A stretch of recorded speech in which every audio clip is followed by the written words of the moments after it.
This stuff is real, folks. If it scares you, maybe tune out, and turn on something else. But this is real, and it shouldn't scare you. It's fascinating. It's fascinating. This idea that the spirit carries on after our bodily deaths. After the heart stops beating and the brain waves go dead, the spirit continues somehow. It's miraculous, but at the same time, I think it's common sense. Okay, you can't create energy, you can't destroy energy. It just changes forms. I believe that.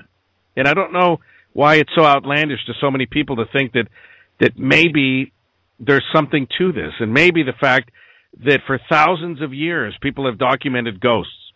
Thousands of years. Cultures all over the world. Cultures that have a lot of commonalities and not so many commonalities. Ancient cultures, modern cultures, the verbal and the written histories that have been passed on document cases of what we call today paranormal activity. All right? Encounters with ghosts, encounters with apparitions, things that go bump in the night, unexplainable noises, things moving across the table. These things have been going on for a very, very long time. And that's one of the reasons why I'm so shocked at the level of skepticism out there. I'm not quite sure how there could be so much skepticism in the face of millions of cases over the course of thousands of years of human existence on this planet. Okay? I guarantee you the earliest people on this planet, when we were hunched over and living in caves, I'm sure they had paranormal activity too. And can you imagine how they tried to explain it? Okay? With their brains much smaller than ours and not being able to take in digital audio recorders into the cave and set up EMF detectors in the cave. Okay? They didn't understand it the way we do. It must have really scared the living hell out of them. All right? But this is stuff that's been going on a very long time, and I'm telling you, I have a story I want to share with you. It is a very, very real incident that happened in my backyard. In our backyard at our home in the Sacramento area. It happened several hours ago, probably 5 hours ago or so now. And things in our house, if this were just a single event, I would still be bewildered by it. But in the volume of evidence we've documented in our own home over the course of 6 years living here, the original homeowners, by the way, no one else has ever lived in this home except us. This was definitively, in my opinion, paranormal. I will run it by you when we come back. You tell me how you think it might have happened. I guess there could be some scientific explanation, but I've, in my own mind, ruled it all out. My family has ruled it all out. And again, in and of itself, it could be not easily, it would still not easily be ruled out. But in and of itself as a standalone event, I could see how someone would try to rule it out by saying any number of things. But when you put it with the sum total of everything that's happened in 6 years, from full-bodied apparitions to all sorts of other things that multiple family members, actually most family members, have witnessed and encountered with their own ears and even eyes, this was no freak incident. This was not an easily explained incident that happened. That's the thing with ghost stories. Nobody wants to be the first one to tell you one. But I see my friend Dave on hold here. He and I are partners in the paranormal, and we haven't investigated nearly as often as we'd like to together, but we've been on some cases, and I know just from investigating my own home and other places, and he's worked in a place that is one of the most haunted places probably west of the Mississippi, maybe. I don't know, certainly in California, Northern California, a very haunted location. Once you start experiencing this stuff, and you share these stories with other people, the stories come out of the woodwork. It really is incredible, whether you're talking to a bank teller, whether you're talking to a friend that you had no idea had paranormal run-ins, whether it's a next-door neighbor, the mailman, or a coworker. It could be your own parents never told you a story about a haunting. The minute they hear someone else open up, they start opening up with their stories. I'm Spencer Hughes. Thanks so much for tuning into the Paranormal Edition of my show. We tend to be here on Saturday nights, 9 p.m. Pacific, midnight on the East Coast. I've lived in the home we live in, my wife and our 6 kids collectively, hers, mine, and ours, in this home for 6 years now. Shortly after moving in, we experienced paranormal activity. We didn't think it was paranormal activity at first, but it didn't take long to rule everything else out. Okay, when you see shadow figures walking around the room and peeking around corners, and then you realize it's happening when no one else is in the house, you start figuring things out real fast. At first, you think it's an intruder, because that's the rational part of your brain. The rational part of your brain says, okay, I'm going to come up with what is the most obvious answer to this, and that is, if I see someone's head peeking out from around a corner, and I turn around and look, and they dart back around the wall, and all my kids are in school, and my wife's at Target, and I'm all alone in the house, there's got to be somebody else in this house. There is an intruder in the house. And that scares the hell out of you, right? So, especially if you don't have your gun handy. So, you dart up from the sofa and you turn the corner where you saw this thing move around. Nothing. Not a whisper. Not a sound. Not a creak in the floor. Not a tap on the tile. Nothing. Nothing out of place. And then you roam the next, you go upstairs and you roam around there. And you look under the bed and you look in the closets. Just like out of a horror movie. You expect somebody to jump out at you from under the bed or the closet, and nobody is there. And nobody's jumped out a window. No one's gone out a door. All the doors are locked from the inside. And then you start saying, okay, what could this possibly be? And then your spouse tells you, hey, have you seen these like figures that look like they're popping into a room? Is that you? I'll be in the bedroom reading a book, and I'll look up, and someone's looking in. And the minute I look up to identify them, they dart out. Is that you? And then you say, no, that's not me, but I've been seeing the same thing you've been seeing. That is a phenomenal thing. Phenomenal thing. My wife was the first to see full-bodied apparitions in our home. I kid you not. And I had always wanted to see one, and I had never seen one. In the years I've been doing this, not a lot of years, but the handful of years I've been doing this, and even as a kid, growing up, I remember going to a Toys R Us in Saramonte, California, just outside of San Francisco, just south of San Francisco. There's a very haunted Toys R Us that doesn't exist anymore. I don't believe. I think they closed it down. Even as a kid, watching that incredible in the 1980s or whatever that show was on, and seeing the haunted Toys R Us, I always wanted to see those. So I'd go to the toys, not only wanting my parents to buy me toys, but hoping that I'd catch a glimpse of the ghosts. Never saw one. If you had told me the first time I'd really see a ghost was in my own home, I would have laughed at you. If you had told me I could identify not only the sex of the ghost, but what the ghost was wearing, what they looked like, body type, hair color, things like that, I don't know that I would have believed it, even as open as I was to the paranormal as a kid and growing up. Well, that's the kind of stuff going on in my home. Full-bodied apparitions, matching the same description of what my wife saw. Our teenage daughter has seen the same male apparition. And it's very unsettling at first, because you think it's a real person. It is so vividly there that you think out of the corner of your eye there's a family member standing there.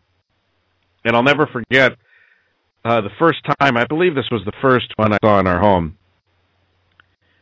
I was sitting on the sofa with my laptop open, looking towards the front of the house from the rear house, and it's an open floor plan, so there's a lot of archways, and you could see from the furthest point in the back of the house all the way to the front door. And I'm looking about halfway up into a butler's pantry area of our dining room, and I see what it looks like the stepson.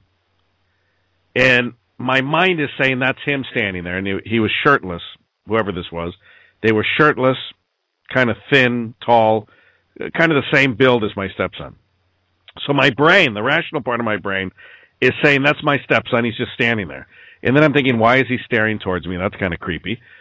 So then I look up, and honest to God, as I'm standing here, this is the truth. The figure that I looked at noticed my gaze and was kind of halfway in the room to begin with. They were standing, in other words, in the archway with the butler's pantry, so half their body was peeking out at me.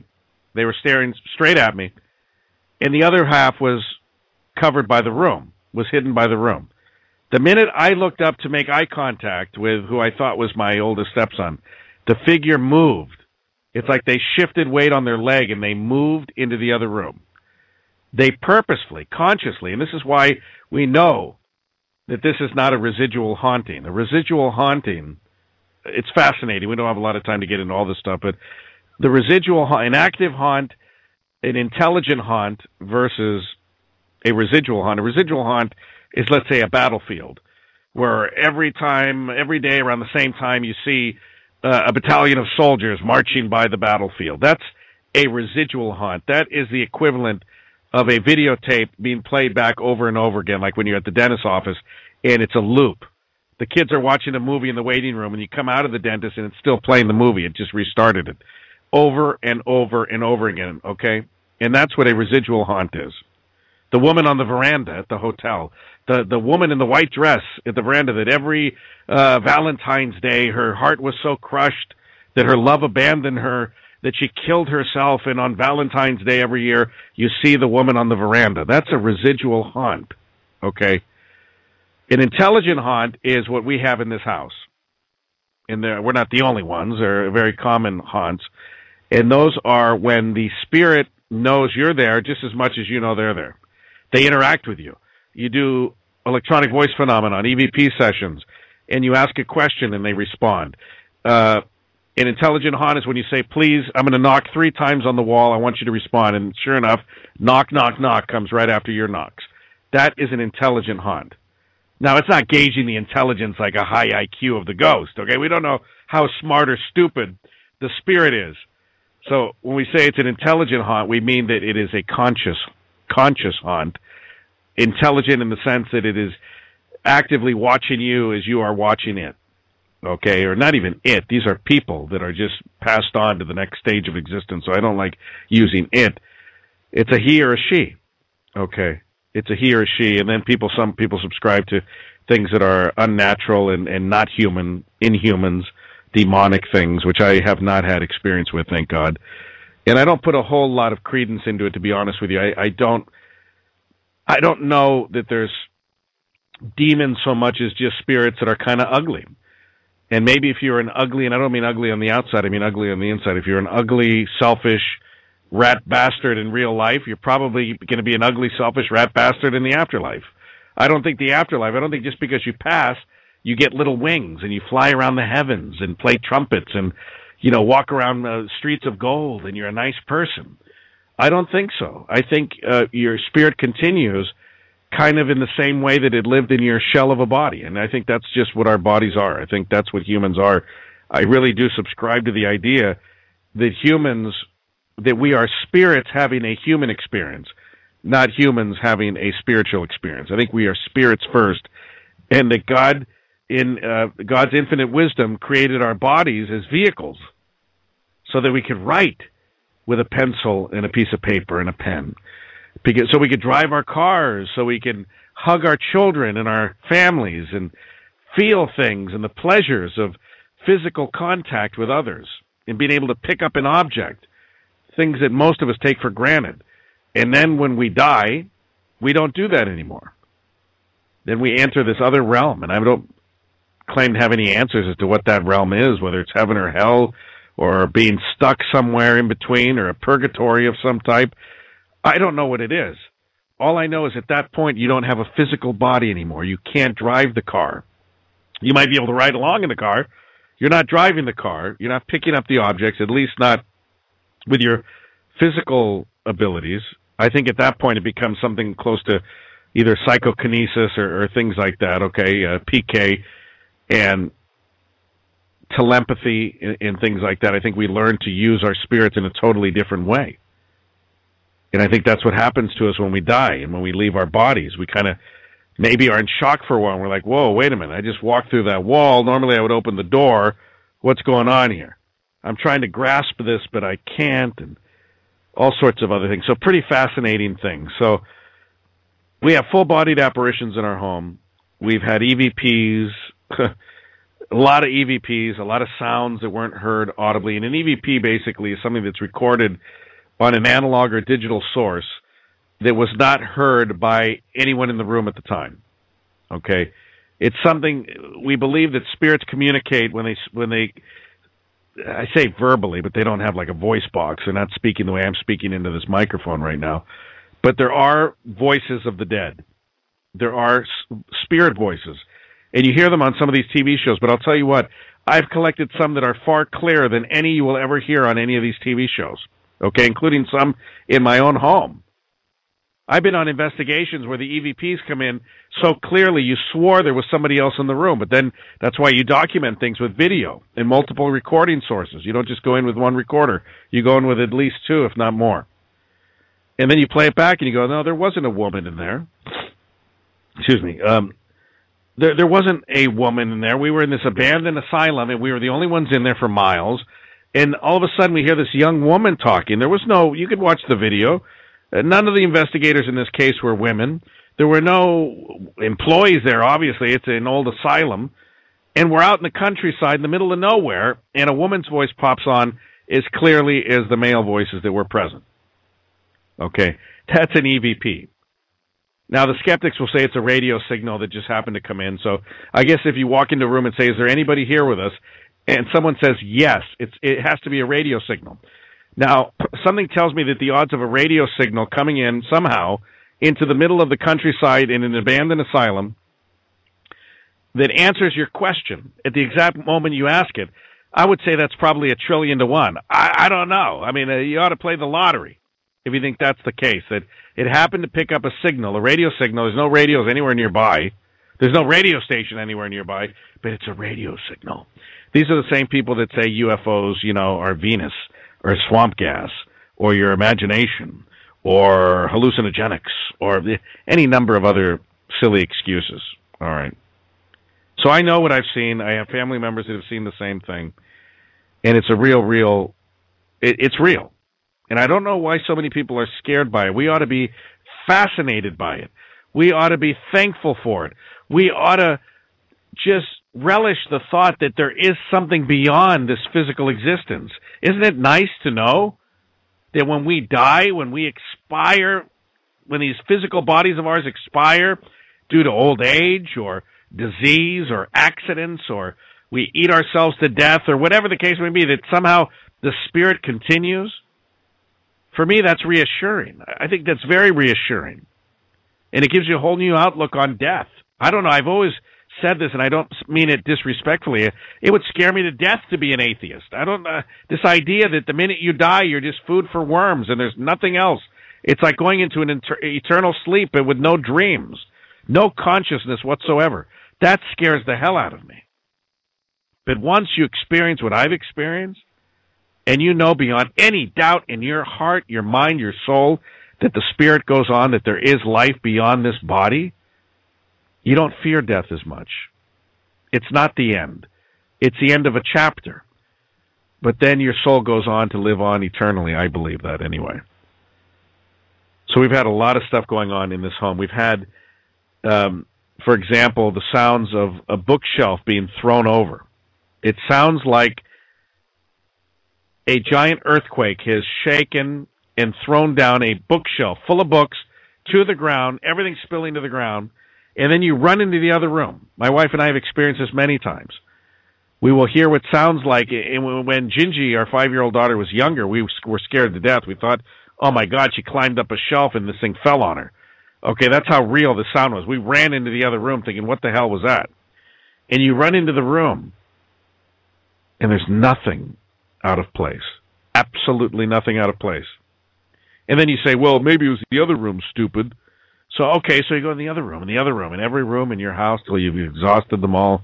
No, there's no TV sets on, there's no stray radio signals making it sound like a bookshelf has been thrown over. You know the sound of a bookshelf being thrown over. You know the sound of a table being overturned. You know the sound of chairs being thrown across the room. You know what that sounds like. Okay, don't insult my intelligence by telling me that I don't know what that sounds like.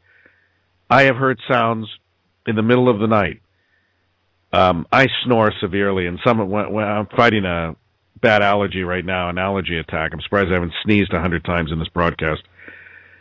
And sometimes I'll spare my wife the agony, and I'll sleep out on the sofa in the family room. And when my snoring's severe, I will do that, sometimes days on end, until the congestion goes away. And I remember being woken up in the middle of the night to what I thought was my teenage son coming home from visiting friends or having friends over, and they'll raid the pantry in the middle of the night and they'll drop things. Kids can be clumsy just like adults can be clumsy. So I would hear what sounded like, you remember the old Tom Bosley commercials where you had the Glad bags and then you had the competition garbage bag, and the competitor's garbage bag, always when you overstuffed it, the garbage would fall out of it. That's what it would sound like. It sounded like a Glad bag stuffed to capacity with garbage, aluminum cans and all sorts of other objects, okay? Cartons of milk or whatever. And then all of a sudden, picture sleeping on a couch and waking up to the sound of what sounds like 100 pounds of garbage falling out of the bottom of a garbage bag, all onto the floor. Distinct sounds like cans and things rattling around and just the sound of garbage, okay? We all know what that sounds like. The sound of garbage falling out of a big bag. 50 to 100 pounds of garbage falling onto your kitchen floor. And I'd spring up, and the first thing I thought was, oh, man, why did you guys make so much noise and wake me up? And I'm thinking it's the kids or one of our kids or their friends making, late night snack and tripping over the garbage. And again, sure enough, nothing. Absolutely nothing out of place. All right. So these are things that we have witnessed. We witnessed things that sound like encyclopedias being thrown to the ground. Big medical dictionaries, that size book, huge, thrown to the ground, just like dropped with an intensity that I don't think a human being could have, physically anyway, throwing it down to the ground. I'll never forget when about 5 of us, we're a family of 8, about 5 of us heard it at the same time. And everyone reacted to it. It was like a thunderclap in the middle of the house somewhere, and we all heard the exact same thing. That's pretty powerful. That's pretty compelling evidence when everyone hears this gigantic sound, this enormous sound, and nothing in the physical world that could have brought it about. So that brings us to today. But before we get to today, actually, let me rewind. A year ago or so, we have a pool, we have a backyard, nothing huge or fancy, but it's nice. And we have pool umbrellas, okay? Now, last year, and I talked about this on Facebook, many of you may remember this, and my wife texted me right when it happened, and she emailed me, and she sent me pictures and stuff. We have these terracotta, they're probably 30 pounds, I don't know, 30-pound bases for umbrellas, okay? You get your umbrellas at Home Depot or Lowe's or your favorite outdoor, patio store, and they go into these bases to hold them in place, all right? So this thing weighs about 30 pounds at least. There was no wind. The umbrella was closed. It was not even open. A completely closed umbrella flies open and drags about 3 feet to the edge of the pool. I took pictures of it at the time. It was unbelievable. My wife actually saw it happen out the window. She saw this thing. It looked like somebody was grabbing it and dragging it. And I debunked it every way. I tried to debunk it every way that I could through logical means. There wasn't a stitch of wind, not even a little bit of a wind, not even a breeze. A leaf wasn't moving in the trees. For this umbrella, in the closed position, to open itself up and then move horizontally 3 feet against concrete, terracotta against concrete, enough to scrape an impression into the concrete. That's the level of force that it moved with. Right to the edge of the pool, right to the lip of the pool. We ruled everything else out. Today, around 4:20 p.m. Pacific time, a different umbrella. This one was open, but it was in the center of a small square table that we have out in the patio, and with 4 chairs around it. Okay, so it seats 4 people, and it has the hole in the metal, where the umbrella goes down to the floor.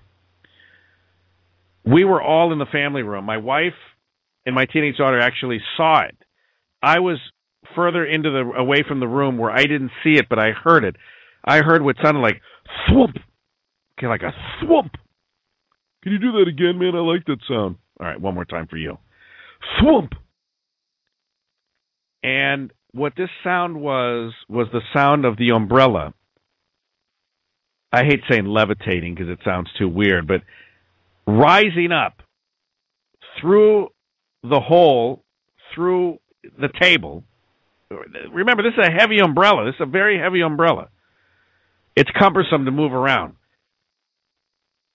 It lifted up off the ground. Now, this umbrella was open. The one from last year was closed.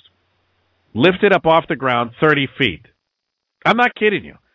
It was 30 feet in the air and shot another 30 feet over our fence and into the field next to the house. My wife and daughter saw it in the air. It got wind. It took off straight up into the air.